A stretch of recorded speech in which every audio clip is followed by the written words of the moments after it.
Trump का बड़ा हमला, नाटो को बताई कागजी से। क्या टूट रहा है दुनिया का सबसे ताकतवर गठबंधन? अमेरिका वैसे उसके अपने सहयोगी। ट्रंप के बयान से क्यों हिल गई वैश्विक राजनीति? ईरान के बहाने ट्रंप का नाटो पर वार। क्या आने वाला है दुनिया की ताकत का नया खेल? नमस्कार, आपका बहुत बहुत स्वागत है हमारे चैनल पर। आपको बता दें, अमेरिका के पूर्व राष्ट्रपति डोनाल्ड ट्रंप ने एक बार फिर अपने तीखे अंदाज में दुनिया का ध्यान अपनी ओर खींच लिया है। इस बार निशाने पर है अमेरिका के सबसे बड़े सैन्य गठबंधन सहयोगी नाटो, यानी North Atlantic Territory Organisation. Trump ने आरोप लगाया कि ईरान से जुड़े संभावित युद्ध जैसे हालात में नाटो देश अमेरिका के साथ खड़े नहीं हो रहे हैं, बल्कि किनारा कर रहे हैं। इतना ही नहीं, उन्होंने इन देशों को कायर तक कह दिया और नाटो को कागजी शेर बताया, यानी ऐसे संगठन जो दिखता तो मजबूत है लेकिन असल में कमजोर है। अब सवाल उठता है कि आखिर ट्रंप के इस बयान के पीछे क्या है? क्या यह सिर्फ एक राजनीतिक बयानबाजी है या फिर इसके पीछे कोई बड़ी रणनीति छिपी है? आइए इसे विस्तार से समझते हैं। सबसे पहले समझते हैं नाटो क्या है। नाटो की स्थापना 1994 में हुई थी, जब दुनिया कोल्ड वॉर के दौर में दो ध्रुवों में बटी हुई थी। एक तरफ अमेरिका और उसके सहयोगी और दूसरी तरफ सोवियत संघ। नाटो का मुख्य उद्देश्य था सामूहिक सुरक्षा, यानी अगर किसी एक सदस्य देश पर हमला होता है तो सभी सदस्य देश मिलकर उसका जवाब देंगे। इसे नाटो के आर्टिकल 5 के तहत समझा जाता है।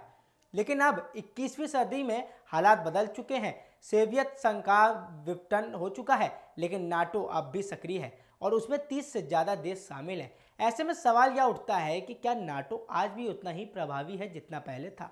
ट्रंप का बयान इसी सवाल को हवा देता है। उन्होंने अपने social media platform truth social पर लिखे कि नाटो देश सिर्फ अमेरिका पर निर्भर है। वे खुद अपने रक्षा बजट को बढ़ाने में रुचि नहीं दिखाते, लेकिन जब तेल की कीमतें बढ़ती हैं तो शिकायत जरूर करते हैं।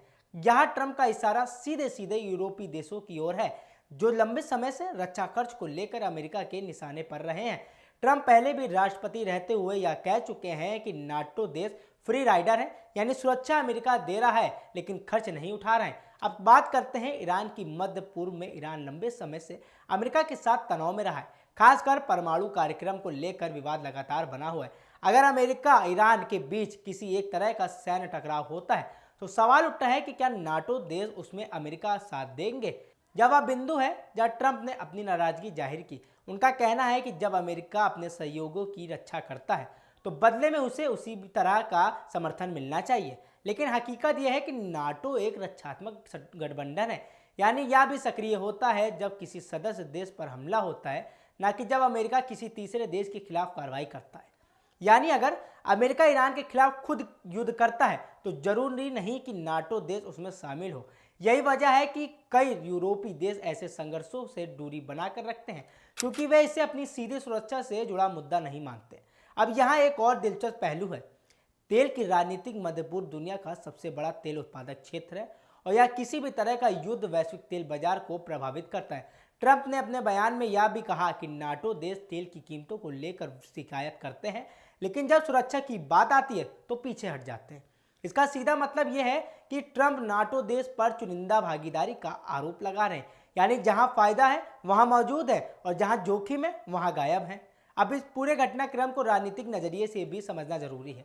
अमेरिका में चुनावी माहौल हमेशा बयानबाजी को तेज कर देता है। ट्रंप का यह बयान उनके अमेरिका फर्स्ट एजेंडे को फिर से सामने लाता है। इस नीति के तहत वे हमेशा ये कहते हैं कि अमेरिका को दूसरे के लिए नहीं बल्कि अपने हितों के लिए काम करना चाहिए। इस बयान के जरिए ट्रंप अपने समर्थकों को यह संदेश देना चाहते हैं कि वे अमेरिका को कमजोर नहीं होने देंगे और सहयोगियों से भी बराबरी की अपेक्षा करेंगे। लेकिन दूसरी तरफ यह बयान अमेरिका और उसके सहयोगी देशों के बीच दरार भी पैदा कर सकता है। नाटो जैसे गठबंधन भरोसे पर टिके होते हैं और जब कोई बड़ा नेता सार्वजनिक रूप से अपने सहयोगियों को कायर कहता है तो यह उस भरोसे को कमजोर करता है। यूरोप के कई देश पहले ही ट्रंप की नीतियों को लेकर सतर्क रहे हैं। उन्हें डर है कि अगर ट्रंप दोबारा सत्ता में आते हैं तो अमेरिका नाटो से दूरी बना सकता है या अपनी प्रतिबंधियों को कम कर सकता है। अब सवाल यह है कि क्या नाटो वास्तव में कागजी शेर बन चुका है? इसका जवाब इतना आसान नहीं है। नाटो अब भी दुनिया का सबसे शक्तिशाली सैन्य गठबंधन है, जिसके पास विशाल संसाधन और सैन्य ताकत है। लेकिन यह भी सच है कि इसके अंदर मतभेद बढ़ रहे हैं, खासकर अमेरिका और यूरोप के बीच। ट्रंप का बयान इन मतभेदों को और उजागर करता है। यह सिर्फ एक आलोचना नहीं बल्कि एक चेतावनी भी हो सकती है कि आने वाले समय में अमेरिका अपने सहयोगियों से ज़्यादा जवाबदेही की उम्मीद करेगा। अंत में यह समझना जरूरी है कि वैश्विक राजनीति सिर्फ ताकत का खेल नहीं है, बल्कि रणनीतिक, कूटनीतिक और भरोसे का भी खेल है। ट्रंप का यह बयान इन तीनों पहलुओं को एक साथ जोड़ता है और यही वजह है कि यह इतना महत्वपूर्ण बन जाता है। तो क्या नाटो का भविष्य खतरे में है?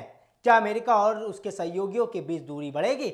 और सबसे बड़ा सवाल, क्या यह बयान सिर्फ चुनावी रणनीति या फिर आने वाले बड़े बदलाव की शुरुआत होगी? इन सवालों के जवाब आने वाले समय देगा, लेकिन इतना तय है कि डोनाल्ड ट्रंप के इस बयान ने दुनिया की सियासत में एक नई बहस जरूर छेड़ दी है। आपको हमारी खबर कैसी लगी हमें कमेंट बॉक्स में जरूर बताइएगा। फिलहाल के लिए इतना ही।